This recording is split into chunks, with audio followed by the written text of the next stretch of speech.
Good morning, dear students. Welcome to this online lecture. I am Mr. Rahul Pawar. In today's lecture, we are going to see the example on computation of income from business.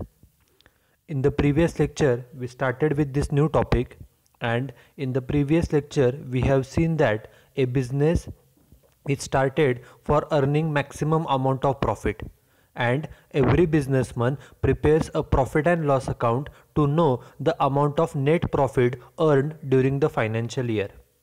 आपण पाठीमागच्या लेक्चरमध्ये पाहिलं आहे की कोणताही business असेल, तो soul proprietary business असो, पार्टनरशिप बिझनेस किंवा कंपनी, प्रत्येक बिझनेस हा प्रॉफिट मिळवण्यासाठी चालवलेला असतो आणि वर्षाच्या शेवटी किती प्रॉफिट झालेला आहे हे फाइंड आउट करण्यासाठी प्रत्येक बिझनेसमन वर्षाच्या शेवटी हा प्रॉफिट अँड लॉस अकाउंट तयार करतो. Okay, with the help of this particular profit and loss account and certain adjustments, we have to calculate the income from business as per the Income Tax Act.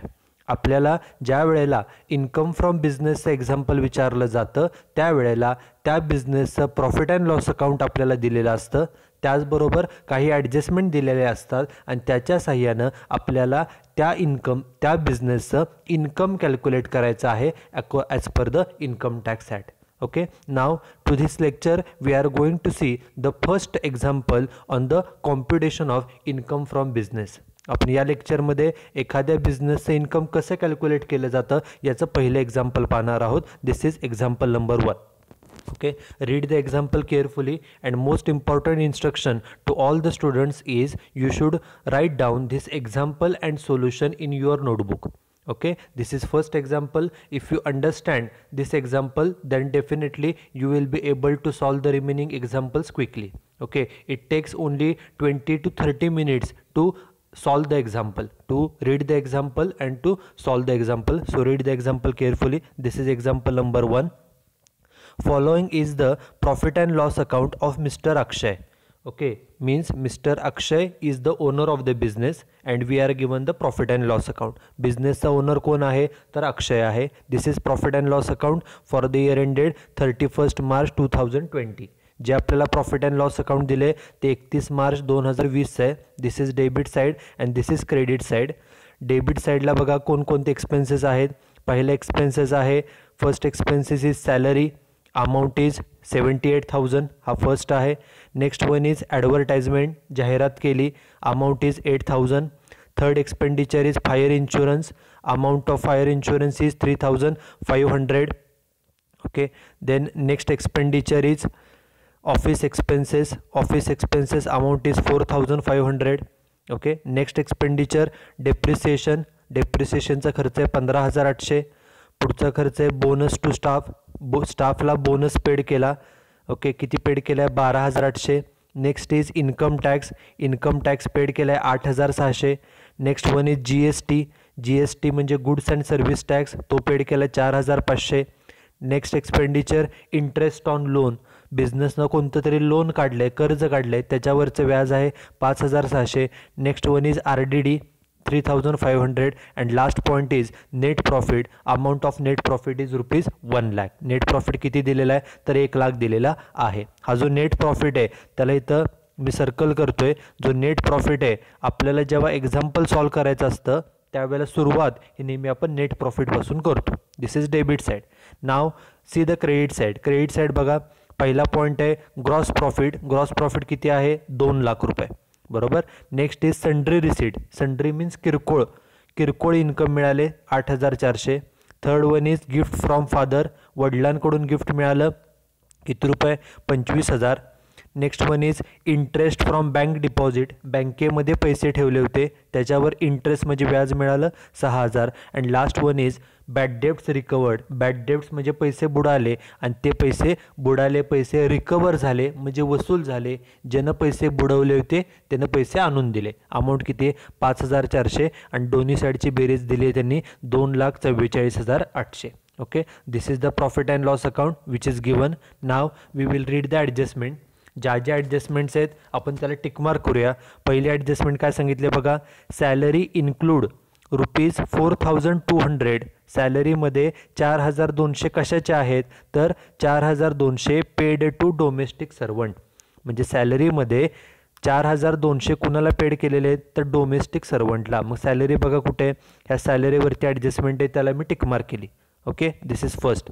Second adjustment कशावर आहे, advertisement. बरोबर, advertisement include म्हणजे ॲडव्हर्टाइजमेंटवर adjustment आहे म्हणून ॲडव्हर्टाइजमेंटला tick mark करूया. Advertisement बघा 2 नंबरलाच आहे, त्याला सुद्धा टिक मार्क केली. थर्ड ॲडजस्टमेंट कशावरती आहे, डेप्रिसिएशन. ओके, मग डेप्रिसिएशन बघा कुठे दिलेलं आहे, डेप्रिसिएशन इथं आहे, डेप्रिसिएशनला पण टिक मार्क केली. तिसरी ॲडजस्टमेंट डेप्रिसिएशनवर आहे. आणि लास्ट ॲडजस्टमेंट आहे लोन इज टेकन, लोन. मग बघा इंटरेस्ट ऑन लोन दिलं आहे, त्याला सुद्धा टिक मार्क केली. फर्स्ट पहिल्यांदा काय करायचं आहे तर profit and loss account read केल्यानंतर ज्या ॲडजस्टमेंट्स आहेत त्या रीड करायच्या आणि ज्या ॲडजस्टमेंट्स आहे ज्याच्यावरती ॲडजस्टमेंट आहे जसं की salary, advertisement, depreciation, interest on loan त्याला टिक मार्क करायची. ओके, आता आपल्याला काय सांगितलं आहे, you are required to compute the taxable income from business. आपल्याला बिझनेसचं इन्कम कॅल्क्युलेट करायचं आहे कोणत्या वर्षासाठी, for AY 2020-21, for assessment year 2020-21. Okay, पहिल्या सेंटेन्समध्ये आपल्याला सांगितलं बिझनेसचा ओनर कोण आहे, मिस्टर अक्षय, म्हणून सुरुवातीला लिहायचं सोल्युशनमध्ये मिस्टर अक्षय, व्यक्तीचं नाव, ओनरचं नाव. त्यानंतर आपण काय कॅल्क्युलेट करतोय, इन्कम फ्रॉम बिझनेस, म्हणून नेक्स्ट टाइमला लिहायचं computation of income from business. Computation means calculation. आपण काय कॅल्क्युलेट करतोय, इन्कम फ्रॉम बिझनेस, बिझनेसचं इन्कम. आणि आपल्याला आत्ता सांगितलं आहे कोणत्या असेसमेंट इयरसाठी, 2020-21. ते नेहमी थर्ड लाईनला लिहायचं असतं, for AY assessment year 2020-21. Okay, आपण फॉर्मॅट प्रिव्हियस लेक्चरमध्ये पाहिलेलंच आहे. whenever we prepare this particular format, when we have to calculate the income from business, we have to prepare 3 columns. First column is particulars, second column amount in rupees, and third column is amount in rupees. ज्या वेळेला आपल्याला एखाद्या बिझनेसचं income calculate करायचं असतं त्यावेळेला आपल्याला एकूण 3 columns तयार करावे लागतात. पहिला कॉलम पर्टिक्युलर्स, दुसरा कॉलम अमाऊंट इन रुपीज आणि थर्ड कॉलमसुद्धा अमाऊंट इन रुपीज. ओके, आता प्रिव्हियस लेक्चरमध्ये सांगितल्याप्रमाणे सुरुवात कशापासून करायची तर प्रॉफिट अँड लॉस अकाउंटचा हा जो काय नेट प्रॉफिट दिलेला आहे, किती रुपये नेट प्रॉफिट आहे बघा, 1,00,000. कशाप्रमाणे, प्रॉफिट अँड लॉस अकाउंटप्रमाणे तिनं सुरुवात करायची. म्हणून सुरुवातीला लिहायचं net profit as per profit and loss account आणि अमाऊंट डायरेक्ट बाहेर घ्यायची, किती रुपये तर 1,00,000 रुपये. ज्या वेळेला whenever we have to calculate the income of business, then we should start with the net profit as per profit and loss account. ज्या वेळेला आपल्याला एखाद्या बिझनेसचं इन्कम कॅल्क्युलेट करायचं असतं त्यावेळेला आपल्याला एक्झाम्पलची सुरुवात, सोल्युशनची सुरुवात ही नेहमी net profit as per profit and loss account इथून सुरुवात नेहमी करायची असते. आणि त्याची अमाऊंट नेहमी कुठे लिहायची, आउटर कॉलमला. किती नेट प्रॉफिट आहे, 1,00,000 रुपये. आणि नेट प्रॉफिट हा नेहमी प्रॉफिट अँड लॉस अकाउंटच्या डेबिट साईडला सर्वात शेवटी असतो, तो नेट प्रॉफिट लिहायचा. आता हा झाला फर्स्ट पार्ट सोल्युशनचा, पहिल्यांदा नेट प्रॉफिट लिहिला. त्याच्यानंतर आपण हे फॉर्मॅटमध्ये पाहिलं की एक ओळ जागा सोडून हेडिंग द्यायचं, ॲड एक्सपेन्सेस डिसअलाउड असं हेडिंग द्यायचं. ओके, हा सिक्वेन्स आहे, सुरुवात करायची नेट प्रॉफिटपासून, त्याच्यानंतर हेडिंग द्यायचं ॲड एक्सपेन्सेस डिसअलाउड. ओके, आता एक्सपेन्सेस डिसअलाउड ॲडच का करायचे, ओके, हे आपण ज्यावेळेला 1-2 एक्झाम्पल आपण पाहू त्यावेळेला आपल्याला ते क्लिअर होईल. ओके, फक्त आत्ता लक्षात ठेवा की सिक्वेन्सप्रमाणे, फॉर्मॅटप्रमाणे सुरुवातीला नेट प्रॉफिट घ्यायचा, त्याच्यानंतर हेडिंग द्यायचं ॲड एक्सपेन्सेस डिसअलाउड. आता हे जे हेडिंग दिलं आहे, हेडिंगचं नाव काय, एक्सपेन्सेस डिसअलाउड. जे खर्च, एक्सपेन्सेस आपल्याला डिसअलाउड करायचे, डिसअलाउड म्हणजे रद्द करायचे आहेत, तेवढेच खर्च इथं एकाखाली एक लिहायचे. मग आता प्रश्न येतो की कोणते खर्च डिसअलाउड करायचे, तर हे एक्सपेन्सेस आहेत. This is debit side. On this debit side all the expenses are recorded. आपण काय करायचं आहे, एक एक खर्च वाचायचा. तो खर्च जर बिझनेसचा असेल, okay, listen carefully, if the expenditure is related to business then it is allowed. जर तो खर्च बिझनेसचा असेल तर तो अलाउड आहे. And if the expenditure is personal, if the expenditure is not related to business, then it is disallowed. जर तो खर्च बिझनेसचा असेल तरच अलाउड, बिझनेसचा नसेल, पर्सनल असेल तर तो डिसअलाउड केला जातो. आपल्याला फॉर्मॅटप्रमाणे इथं कोणते खर्च लिहायचे, जे खर्च आपण डिसअलाउड रद्द करणार आहोत तेवढेच फक्त इथं खर्च लिहायचे. आणि आत्ता सांगितलं कोणते खर्च डिसअलाउड करायचे, तर पर्सनल खर्च घरगुती खर्च डिसअलाउड केले जातात, हा फर्स्ट पॉईंट. आणि सेकंड, जे खर्च बिझनेसचे नाहीत, बिझनेसशी संबंधित नाहीत, the expenses which are not related to business are also disallowed. Personal खर्च डिसअलाउड करा आणि त्याचबरोबर जे खर्च बिझनेसचे नाहीत ते सुद्धा खर्च डिसअलाउड केले जातात. आणि इथं आपल्याला फक्त डिसअलाउड खर्चच लिहायचे आहेत. मग आता बघा एक एक खर्च आपण वाचूया. पहिला खर्च आहे सॅलरी. आता बघा आपण बिझनेस म्हटलं की एम्प्लॉईज अपॉइंट करावे लागतात, स्टाफ अपॉइंट करावा लागतो, त्यांना सॅलरी द्यावी लागते, बरोबर. म्हणजे सॅलरी हा बिझनेसचाच खर्च आहे. आणि आपण काय म्हणतो, बिझनेसचा खर्च म्हणजे अलाउड आहे, तो बरोबर आहे. किती खर्च सॅलरीचा, 78,000. पण त्याच्यावर ॲडजस्टमेंट आहे. ॲडजस्टमेंट काय बघा, पहिली adjustment, salary include 4,200 paid to domestic servant. Domestic म्हणजे घरगुती, सर्वंट म्हणजे नोकर. तो जो कोण बिझनेसचा मालक आहे अक्षय, त्या अक्षयच्या घरी काम करायला एक नोकर आहे आणि त्या नोकराचा पगार किती आहे, तर 4,200 एवढा त्याचा पगार आहे. ओके. मग आता आपल्या घरी एखादा नोकर काम करतोय, त्या नोकराला पगार देणं हा आपला घरगुती खर्च झाला, पर्सनल खर्च झाला, बरोबर. आपल्या घरी तो नोकर काम करतोय त्यामुळे त्याचा पगार हा आपला घरगुती खर्च आहे, पर्सनल खर्च आहे. आणि तो खर्च ह्यांनी कशात इन्क्लूड केला आहे, तर सॅलरीमध्ये इन्क्लूड केलेला आहे. फक्त जर सॅलरी असतं तर सॅलरी हा बिझनेसचा खर्च आहे, पण ह्या सॅलरीमध्ये 4,200 कुणाचे आहे, तर घरातल्या नोकराचा पगार आहे, बरोबर. आणि आत्ता सांगितल्याप्रमाणे घरामध्ये काम करणारा नोकर घरामधला आहे म्हणजे तो झाला पर्सनल खर्च. आणि आपण सगळे पर्सनल खर्च काय करतो, तर डिसअलाउड करतो. म्हणून हे 4,200 जे आपण घरगुती नोकराला पेड केलेले सॅलरी म्हणून, तो घरगुती खर्च आहे, पर्सनल खर्च आहे. आणि पर्सनल खर्च करायचे डिसअलाउड, म्हणून हा करायचा डिसअलाउड. म्हणून बघा इथे लिहिले डॅश करून, सॅलरी ऑफ डोमेस्टिक सर्वंट किती रुपये, 4,200 रुपये. ओके. जेवढा खर्च पर्सनल आहे तेवढा फक्त डिसअलाउड केला, हा झाला पहिला. आता पुढचा बघा दुसरा खर्च आहे ॲडव्हर्टाइजमेंट. ॲडव्हर्टाइजमेंटचा खर्च किती आहे, 8,000. आता नॉर्मली त्याच्यावर ॲडजस्टमेंट दिली आहे, पण जर समजा ॲडजस्टमेंट नसती तर एवढंच बघायचं की हा खर्च बिझनेसचा आहे का पर्सनल आहे. आपल्याला माहिती आहे की every business, whether it is small, medium और large size business, whether it is sole proprietary partnership और a company, okay, every business has to make advertisement for increasing the sales of the business. बिझनेसच्या वस्तूची विक्री वाढवण्यासाठी advertisement करावीच लागते. Advertisement is a regular business expenditure. Advertisement हा बिझनेसचा रेग्युलरचा खर्च आहे. किती खर्च दिला आहे, 8,000. हा बिझनेसचाच खर्च आहे आणि आपण बिझनेसचे खर्च नेहमी अलाउड करतो, बरोबर. पण ॲडजस्टमेंट काय बघा त्याच्यावरती, adjustment number 2, advertisement include ₹550 550 spent for 550 कशासाठी खर्च केले, सेलिंग द हाऊसहोल्ड फर्निचर. जो काही ॲडव्हर्टाइजमेंटचा खर्च आहे त्यामध्ये 550 रुपये कशाचे आहेत, तर ते खर्च 550 कशासाठी आलेला, for selling the household furniture, घरगुती फर्निचर. घरातलं फर्निचर विकायला 550 रुपये खर्च आलेला होता. ओके. आणि तो खर्च आपण जाहिरातीमध्ये ॲडव्हर्टाइजमेंटमध्ये दाखवला आहे. आता हे फर्निचर कुठलं आहे, हाऊसहोल्ड आहे, घरगुती. घरगुती आहे म्हणजे हा झाला पर्सनल खर्च आणि आपण नेहमी पर्सनल खर्च काय करतो, डिसअलाउड करतो. म्हणून हा सुद्धा खर्च करायचा डिसअलाउड. म्हणून बघा डिसअलाउडमध्ये सेकंड पॉईंट लिहिला आहे ॲडव्हर्टाइजमेंट आणि त्यातला कुठला खर्च कंसामध्ये लिहिला आहे, हाऊसहोल्ड फर्निचरचा. किती रुपये, 550 रुपये. कारण हा खर्च घरातल्या वस्तू, घरातलं फर्निचर विकण्यासाठी केलेला आहे. घरातल्या वस्तू म्हणजे हा पर्सनल खर्च झाला आणि आपण सगळे पर्सनल खर्च करतो डिसअलाउड. म्हणून ॲडव्हर्टाइजमेंटपैकी 550 रुपये जो फर्निचर विकण्याचा खर्च होता तो डिसअलाउड केला. Okay, this is second. आता पुढचा खर्च वाचा. तिसरा खर्च आहे फायर इन्शुरन्स. किती रुपये फायर इन्शुरन्सची अमाऊंट आहे, 3,500. आता एवढंच बघायचं, त्याच्यावर काही ॲडजस्टमेंट नाही आहे. एवढंच बघायचं की हा खर्च बिझनेसचा असतो का पर्सनल. ओके. बिझनेस म्हटलं की बिझनेसमध्ये ज्या असेट्स असतात, बिल्डिंग, मशिनरी, फर्निचर, ह्याचा आपल्याला फायर इन्शुरन्स म्हणजे अग्निविमा हा काढून घ्यावा लागतो आणि त्याचा आपण हप्ता भरला आहे. किती रुपये, तर 3,500. नॉर्मली बिझनेसच्याच असेटचा फायर इन्शुरन्स काढला जातो. म्हणजे हा खर्च बिझनेसचाच आहे आणि बिझनेसचे सगळे खर्च काय करायचे, अलाउड करायचे. ओके. इथं फक्त जे डिसअलाउड खर्च आहेत तेवढेच फक्त लिहायचे. हा जो काय फायर इन्शुरन्सचा खर्च आहे हा खर्च बिझनेसचा आहे आणि बिझनेसचे खर्च करायचे असतात अलाउड, म्हणून तो इथं येणार नाही. इथं फक्त जे डिसअलाउड करायचे आहेत ना तेवढेच खर्च लिहायचे. ओके, त्यामुळे हा येणार नाही, हा बिझनेसचाच खर्च आहे. पुढचा वाचा. पुढचा खर्च आहे ऑफिस एक्सपेन्सेस. किती आहे?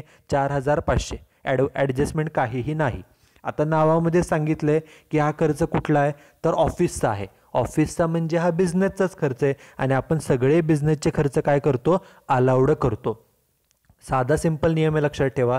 बिझनेसचा खर्च अलाउड करा आणि पर्सनल खर्च डिसअलाउड करा. साधा एका वाक्यामध्ये नियम. बिझनेसचा खर्च अलाउड करा, बिझनेसचा असेल तर अलाउड आहे, आणि जर तो पर्सनल असेल, खाजगी असेल, तर तो डिसअलाउड करा. आणि फक्त इथं डिसअलाउड खर्च जेवढे आहेत ना तेवढेच इथं सोल्युशनमध्ये आपल्याला लिहायचे आहेत. बघा पुढचा खर्च ऑफिस एक्सपेन्सेस नंतर पुढचा खर्च आहे डेप्रिसिएशन. किती आहे? आपण डेप्रिसिएशन लिहिले 15,800.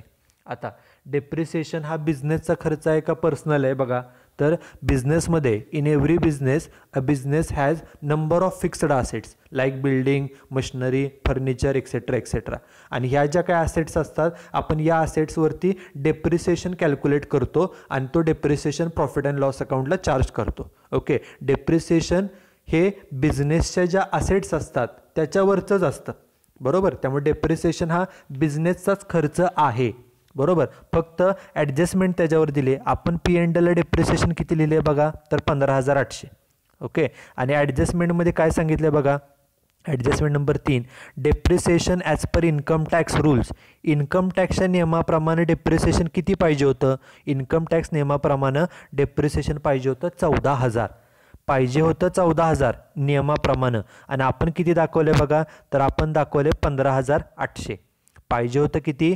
पाहिजे होतं 14,000 आणि आपण किती दाखवले, तर 15,800. म्हणजे आपण डेप्रिसिएशन जादा दाखवले. कितीनं जादा दाखवले, तर बघा पाहिजे होतं किती? 14 आणि आपण दाखवले किती? 15,800. म्हणजे आपण 1,800नं डेप्रिसिएशन जादा दाखवलेलं आहे, बरोबर. आपण दाखवले 15,800 आणि ॲडजस्टमेंटमध्ये सांगितले पाहिजे होतं 14,000. म्हणजे आपण 1,800 रुपये डेप्रिसिएशन जादा दाखवलं आहे. मग आता जे डेप्रिसिएशन जादा आहे ते कॅन्सल केलं पाहिजे, रद्द केलं पाहिजे. म्हणून साधा सिंपल नियम, जर जादा डेप्रिसिएशन दाखवलं असेल तर जेवढं जादा दाखवले ना तेवढं फक्त रद्द करायचं. पाहिजे होतं 14,000, आपण दाखवले 15,800, बरोबर. म्हणजे आपण 1,800 रुपये डेप्रिसिएशन जास्त दाखवले. जेवढं जादा आहे तेवढं रद्द करा, कॅन्सल करा. कॅन्सल करा म्हणजे डिसअलाउड करायचं. हा साधा सिंपल नियम. म्हणून डिसअलाउडमध्ये इथे लिहिले आहे बघा, ॲडव्हर्टाइजमेंट कंसामध्ये एक्सेस, जेवढं जादा आहे तेवढंच रद्द करायचं. एक्सेस म्हणजे जादा. किती जादा होतं? 1,800. त्यामुळे हे 1,800 इथं लिहिले, बरोबर. डेप्रिसिएशन हे बिझनेसचंच आहे, पण ते डिसअलाउड का केलं आणि किती केलं, तर जेवढं जादाचं डेप्रिसिएशन होतं, ओके, नियमापेक्षा जास्त, नियमाप्रमाणे 14,000च पाहिजे होतं, पण डेप्रिसिएशन दाखवलं होतं आपण 15,800. 1,800नं जास्त दाखवलं होतं. जेवढं जादाचं दाखवलं तेवढंच फक्त कॅन्सल केलं. कॅन्सल म्हणजे रद्द केलं, रद्द म्हणजे डिसअलाउड केलं आणि डिसअलाउडमध्ये ते लिहिलं. ओके, हे झालं डेप्रिसिएशन. पुढचा पॉईंट बघा, पुढचा खर्च आहे बोनस टू स्टाफ. स्टाफला बोनस दिला किती? 12,800. आता कुणाला बोनस दिला आहे, पैसे कुणाला दिले आहेत, तर स्टाफला. स्टाफला म्हणजेच आपल्या एम्प्लॉईजला. आपल्या एम्प्लॉईजला पगार द्यावा लागतो. आपल्या एम्प्लॉईजला वर्षातून एकदा दोनदा बोनस द्यावा लागतो. त्यामुळे हा बिझनेसशी रिलेटेडच खर्च आहे. आणि साधा आपला नियम आहे की खर्च जर बिझनेसशी संदर्भात असेल, बिझनेसचे खर्च नेहमी अलाउड केलेले असतात, बरोबर. त्यामुळे तो अलाउड आहे, कारण तो बिझनेस चालवण्यासाठीच केलेला खर्च आहे. त्यामुळे तो अलाउड आहे, त्याच्यावर कोणतीही ॲडजस्टमेंट नाही, तो खर्च अलाउड आहे. ओके, जसं आपण दर महिन्याला सॅलरी पेड करतो तसं वर्षामध्ये नॉर्मली दिवाळी फेस्टिवलला बोनस पेड केला जातो. ओके, आणि हा बिझनेसचा रेग्युलरचा दरवर्षी होणारा खर्च आहे. त्यामुळे तो बिझनेसचा खर्च म्हणजे तो अलाउड आहे, त्यामुळे तो अलाउड केलेला आहे.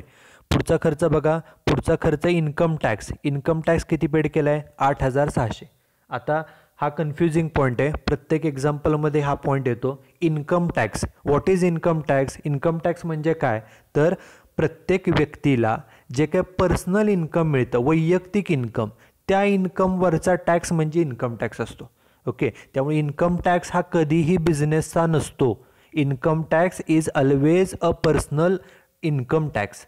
आपल्याला जे वैयक्तिक इन्कम मिळतं, पर्सनल इन्कम मिळतं, त्याच्यावरचा टॅक्स त्याला इन्कम टॅक्स असं म्हटलं जातं. त्यामुळं हा पर्सनल उत्पन्नावरचा टॅक्स आहे, वैयक्तिक उत्पन्नावरचा टॅक्स आहे, त्यामुळे हा पर्सनल खर्च आहे. इन्कम टॅक्स असो किंवा वेल्थ टॅक्स असो, हे दोन्हीही पर्सनल खर्च मानले जातात आणि आपण जे पर्सनल खर्च असतात ते नेहमी काय करतो तर ते रद्द करतो, डिसअलाउड करतो. किती खर्च आहे बघा इन्कम टॅक्सचा, तर तो आहे 8,600. म्हणून इथे लिहिलं आहे बघा इन्कम टॅक्स डिसअलाउडमध्ये इन्कम टॅक्स किती 8,600. कोणते खर्च डिसअलाउड करायचे, पुन्हा एकदा नियम बघा, तर जे खर्च पर्सनल आहेत, जे खर्च बिझनेसचे नाहीत तेच खर्च डिसअलाउड केले जातात. हे साधे सोपे 2 नियम आहेत. जे खर्च पर्सनल आहेत ते डिसअलाउड करा आणि जे खर्च बिझनेसशी नाहीत, बिझनेसशी संदर्भात नाहीत ते सुद्धा डिसअलाउड केले जातात. इन्कम टॅक्स हा पर्सनल असतो, पर्सनल इन्कमवरचा टॅक्स असतो, म्हणून तो डिसअलाउड केला. पुढचा खर्च बघा आहे GST. GSTची रक्कम किती आहे 4,500. आता GST म्हणजे goods and service tax. Okay, आणि आपल्याला माहिती आहे की गुड्स अँड सर्व्हिस टॅक्स तुम्ही फर्स्ट इयर BCom पासून शिकलेला आहात की GST means goods and service tax, it is related to business. Okay, बिझनेसमध्ये जे काय आपण गुड्स खरेदी विक्री करतो, जे काय आपण सर्व्हिसेस प्रोव्हाइड करतो त्याच्यावरचा हा टॅक्स आहे. त्यामुळे गुड्स अँड सर्व्हिस टॅक्स हा बिझनेसचा टॅक्स आहे, बिझनेसशी रिलेटेड खर्च आहे. ओके, आणि आपण सगळे बिझनेसचे जे खर्च असतात ते अलाउड करतो. बिझनेसचा खर्च असेल तर तो अलाउड केला जातो, त्यामुळे तो इथे येणार नाही. इथं फक्त जे डिसअलाउड करायचे तेवढेच खर्च आपण इथे लिहिणार आहोत. ओके, त्यामुळे हा अलाउड आहे. पुढचा खर्च इंटरेस्ट ऑन लोन. आपण कर्ज काढले त्याच्यावरचं व्याज, इंटरेस्ट, किती व्याज आहे 5,600. ओके, आता त्याच्यावर ॲडजस्टमेंट बघा काय दिले, ॲडजस्टमेंट नंबर 4 शेवटचे adjustment, loan is taken for business purpose. कर्ज कशासाठी काढलंय, बिझनेससाठी काढले. मग आता इथं साधा सिंपल नियम बघा, कर्ज बिझनेससाठी आहे, loan is taken for business, so interest on that loan is a business expenditure. साधा सोपा नियम काय, जर ते कर्ज बिझनेससाठी काढलं आहे तर त्या कर्जावरचं व्याज हा बिझनेसचाच खर्च मानायचा. कारण की कर्ज कशासाठी काढलंय, बिझनेससाठीच काढलंय, त्यामुळे त्या कर्जावरचं जे काय व्याज असेल, इंटरेस्ट असेल, तो बिझनेसचाच खर्च मानला जातो आणि तो बिझनेसचा खर्च आहे म्हणजे तो खर्च अलाउड केला जातो, तो खर्च बरोबर आहे. कारण ते कर्ज बिझनेससाठी आहे त्यामुळे त्याच्यावरचं व्याज हे सुद्धा बिझनेसचाच खर्च आणि बिझनेसचे खर्च आपण काय करतो, अलाउड करतो, बरोबर ते आहेत. इथं लिहिले ते बरोबर आहे. ओके, त्यामुळे पुढचा लास्ट पॉईंट काय आपला नेट प्रॉफिट झालेला आहे. लास्ट पॉईंट आहे RDD. RDDची रक्कम किती आहे बघा, 1 मिनिट. RDDची रक्कम आहे 3,500. आता RDD हा एक महत्त्वाचा पॉईंट आहे कारण की RDD म्हणजे रिझर्व्ह फॉर डाऊटफुल डेब्ट. ओके, RDD ही बिझनेसचीच असते, बरोबर. RDD ही बिझनेसचीच असते, पण तरीसुद्धा RDD आपण अंदाजे करतो. RDD म्हणजे काय की आपण ज्या कस्टमरला वस्तू विकलेल्या आहेत, सपोज बिझनेसमनला असं वाटलं की काही कस्टमर पैसे बुडवतील, पैसे बुडण्याची शक्यता आहे, तर आपण तेवढ्या रकमेची RDD करतो. ओके, RDD ही बिझनेसचीच असते, पण RDD ही अंदाजे केली जाते, इस्टिमेट केलं जातं, अंदाज केला जातो की कदाचित एवढे लोक आपले पैसे बुडवतील, म्हणून आपण त्याची प्रोव्हिजन करतो. त्याला आपण provision for bad and doubtful debts म्हणजेच रिझर्व्ह फॉर डाऊटफुल डेब्ट्स असं आपण त्याला म्हणतो. ओके, त्यामुळं RDDसाठी नियम काय, तर RDD ही जरी बिझनेसची असली तरीसुद्धा, बिझनेसची जरी RDD असली तरीसुद्धा ती अंदाजे केली जाते. RDD काय ॲक्च्युअल नसते, ॲक्च्युअल काय पैसे बुडालेले नाही आहेत, आपल्याला असं वाटतं की पैसे बुडतील, ती अंदाजे आहे आणि अंदाजे असल्यामुळं RDD जरी बिझनेसची असली तरीसुद्धा RDD ही पूर्णपणे रद्द केली जाते, डिसअलाउड केली जाते. कारण की RDD ही अंदाजे आहे, ॲक्च्युअली पैसे बुडालेले नाही आहेत. ओके, पैसे बुडण्याची शक्यता आहे आणि एवढेच पैसे बुडतील ह्याची गॅरंटी नाही, ते अंदाजे केले म्हणून ते डिसअलाउड केले जाते. म्हणून बघा डिसअलाउडमध्ये RDD किती 3,500. ओके, त्यानंतर बघा डेबिट साईड सगळे झालेले, नेट प्रॉफिट आपण ऑलरेडी घेतलेलं आहे. आता जे जे डिसअलाउडचे आयटम्स होते त्याची अमाऊंट लिहायची पहिल्या कॉलमला, त्याखाली रे सोडून त्या सर्वांची बेरीज बाहेरच्या कॉलमला घ्यायची, ती आली 18,650. सुरुवातीला आपला नेट प्रॉफिट किती होता 1,00,000. त्यामध्ये हे एक्सपेन्सेस काय करायचे आहेत बघा, एक्सपेन्सेस करायचे आहेत ॲड, बरोबर. म्हणून हे 1,18,750 ॲड केले, बेरीज घेतली, रेषेच्या खाली किती आली 1,18,650. ओके, हे झाले एक्सपेन्सेस.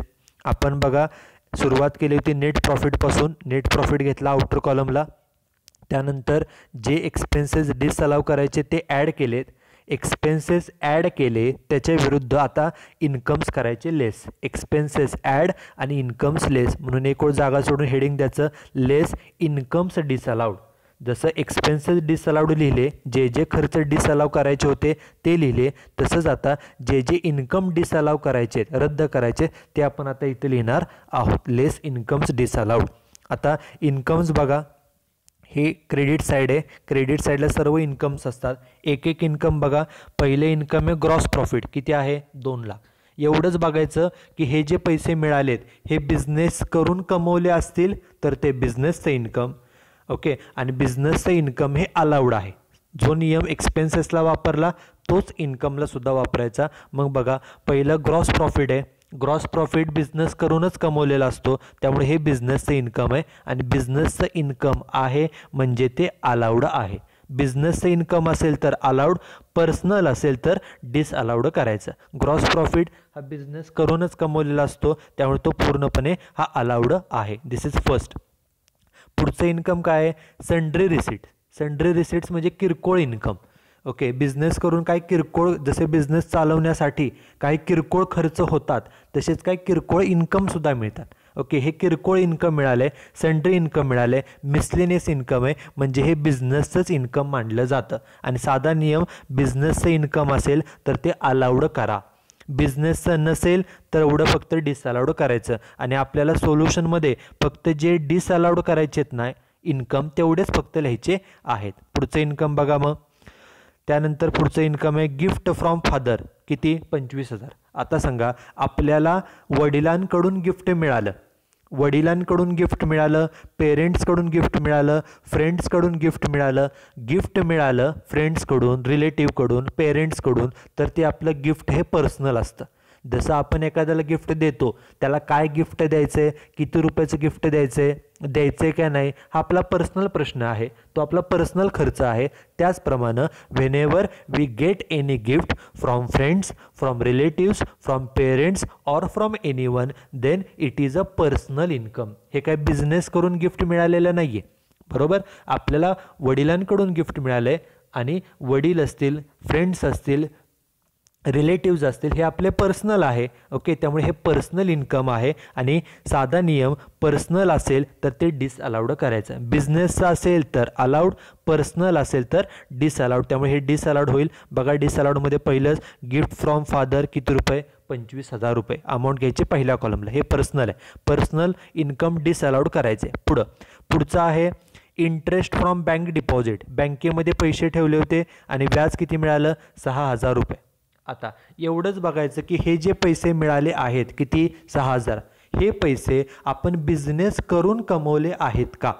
ओके, आपल्याला ज्या वेळेला व्याज मिळतं, बँकेमध्ये पैसे ठेवले व्याज मिळतं, पोस्ट ऑफिसमध्ये पैसे ठेवले व्याज मिळतं, डिबेंचरमध्ये पैसे गुंतवले त्यावरती व्याज मिळतं, गव्हर्नमेंट सिक्युरिटीमध्ये पैसे गुंतवले आपल्याला व्याज मिळतं. हे जे व्याज मिळतं नेहमी लक्षात ठेवा, जे व्याज मिळतं ते नेहमी आपल्या गुंतवणुकीवरचं व्याज आहे, इन्व्हेस्टमेंटवरचं व्याज आहे. हे बिझनेस करून पैसे कमवलेले नसतात. ओके, हे इन्कम आहे, व्याज मिळालं हे इन्कम आहे, परंतु हे इन्कम आपण बिझनेस करून कमवलं नाही, तर आपण गुंतवणूक केली होती बँकेच्या डिपॉझिटमध्ये, बँकेमध्ये FD केली असेल त्याच्यावरचं व्याज आहे. त्यामुळे हे गुंतवणुकीचं व्याज आहे, हे बिझनेसचं इन्कम नाही. बिझनेस करून व्याज मिळत नाही, त्यामुळे हे बिझनेसचं इन्कम नाही. आणि बिझनेसचं इन्कम नसल्यामुळं ते करायचं रद्द, डिसअलाउड करायचं. आणि डिसअलाउड केलं म्हणून इतर डिसअलाउडमध्ये लिहिले बघा, इंटरेस्ट फ्रॉम बँक डिपॉझिट किती 6,000 रुपये. ओके, इंटरेस्ट मिळालं किंवा डिव्हिडंड मिळाला, ओके, हे आपल्याला गुंतवणुकीवरती आपल्याला ते मिळतं. शेअर्समध्ये गुंतवणूक केली तर डिव्हिडंड मिळतो. ओके, बँकेत FD केली, पोस्टामध्ये पैसे गुंतवले, डिबेंचरमध्ये पैसे गुंतवले तर व्याज मिळतं. हे जे काय व्याज मिळतं, हा जो काय डिव्हिडंड मिळतो तो आपल्या गुंतवणुकीवरचं इन्कम आहे. इन्व्हेस्टमेंटचं ते बिझनेसचं इन्कम नाही. बिझनेस चालवून व्याज मिळत नाही, बिझनेस चालवून डिव्हिडंड मिळत नाही. हे डिव्हिडंड कसा मिळतो, व्याज कसं मिळतं, तर आपण गुंतवणूक केली की त्याच्यावरती व्याज मिळतं, गुंतवणूक केली त्याच्यावरती डिव्हिडंड मिळतो. त्यामुळे हा गुंतवणुकीचा इन्कम आहे, बिझनेस करून मिळालेला नाही, बिझनेसचा इन्कम नाही, म्हणून तो करायचा डिसअलाउड, म्हणून तो केला डिसअलाउड. आणि लास्ट बघा पुढचा आहे bad debts recovered. Bad debts म्हणजे पैसे बुडाले होते आणि ते रिकवर झाले, पैसे वसूल झाले, किती 5400. आता बिझनेस बॅड डेट्स म्हणजे आपल्याला माहिती आहे, एखाद्या कस्टमरनं पैसे बुडवले तर त्याला आपण बॅड डेट्स म्हणतो. आणि समजा एखाद्या कस्टमरनं पैसे बुडवले होते, आपल्याला गॅरंटी होते हे पैसे बुडालेत, आपण त्याला बॅड डेट्सची एंट्री पण केली पैसे बुडाले म्हणून. पण समजा त्यानं 4-6 महिन्यानंतर, वर्षभरानं ते पैसे आणून दिले परत, पैसे जे बुडवले होते त्यानं, ते जर पैसे त्यानं आणून दिले परत, तर त्याला आपण म्हणायचं असतं बॅड डेब्ट्स रिकवर्ड, बुडालेले पैसे वसूल झाले. किती रुपये वसूल झाले, 5400. आता हे जे पैसे वसूल झालेले आहेत हे बिझनेसचे आहेत का पर्सनल आहेत, तर आपण आपल्या बिझनेसला त्या व्यक्तीकडून पैसे येणं होतं, ते पैसे त्यानं बुडवले होते, ते पैसेच आत्ता आलेत, म्हणजे हे बिझनेसशीच रिलेटेड पैसे आलेले आहेत, म्हणजे हे बिझनेसचंच इन्कम आहे. बरोबर, कारण त्याच्याकडून बिझनेसला पैसे येणं होते आणि तेच त्यानं पैसे बुडवले होते आणि आत्ता तेच पैसे आलेले आहेत. त्यामुळे हे बिझनेसचेच पैसे आहेत, हे बिझनेसचंच इन्कम आहे. बिझनेसचं इन्कम काय करायचं, अलाउड करायचं. त्यामुळे हे अलाउड होईल. सगळे पॉईंट बघा क्रेडिट साईडसुद्धा झालेले आहेत, हे अलाउड होईल. इथं फक्त आपण डिसअलाउड लिहितो, त्यामुळे 2च पॉईंट डिसअलाउड झाले. गिफ्ट फ्रॉम फादर 25,000, इंटरेस्ट 6,000, त्याखाली रेश सोडून दोन्हींची बेरीज बाहेर घेतली, 25 आणि 6 किती, तर 25 आणि 6ची बेरीज बाहेर येते 31,000. बघा सुरुवात केली होती आपण नेट प्रॉफिट 1 लाखने, जे खर्च डिसअलाउड केले त्याची बेरीज झाली बाहेर 18,650.